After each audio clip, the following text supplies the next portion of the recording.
Imagine, one day, you decide to throw a party for all your friends.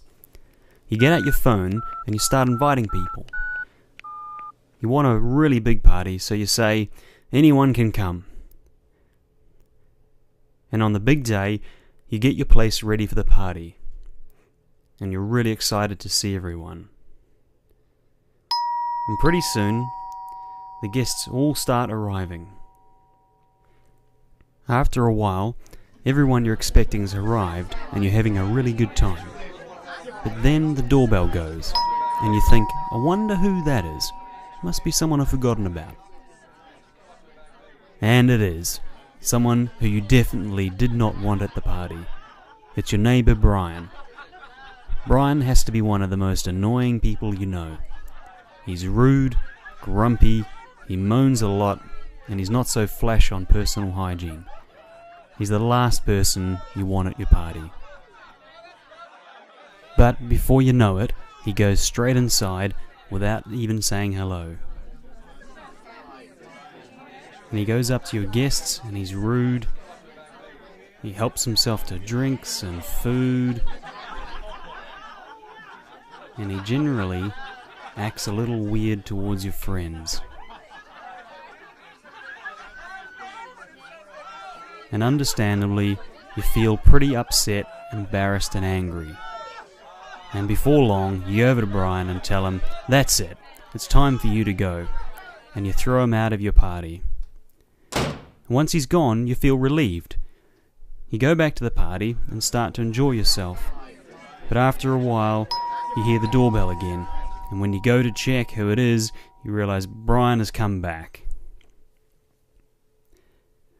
And before you can stop him, he opens the door and races back into the party. So you go out and get him and throw him out again. This time though, you decide you're going to make sure he doesn't come back. So you decide to stand by the door and make sure he can't get back in. And this works fine. Brian can't get back in and you feel good about this. Trouble is, you realize that all the while you're missing out on the party. You can hear everyone else outside having a good time. You want to be out at the party too. But because you can't stand Brian, you can't risk him coming back in again. And you don't know what to do. You really want to enjoy the party, but the thought of Brian being there really gets to you. After a while, you realize that, actually, this party is pretty important to you, and you want to be with your friends, at the very least just to make sure they're okay.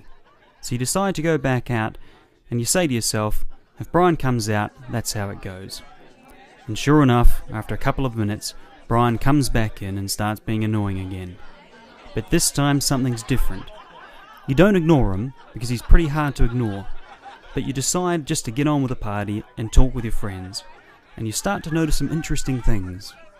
First, you find that even though Brian is still there, you're actually having an okay time. Sure, it'd be better if he went home, but at least you're not stuck at the door, missing out on the party.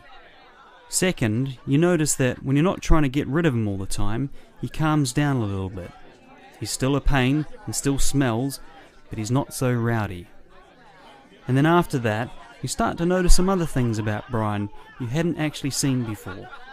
Like that he has a quirky sense of humour, even though it's buried pretty deep. And he even makes a couple of friends of yours laugh. And you wonder to yourself, what will you do next time you have a party?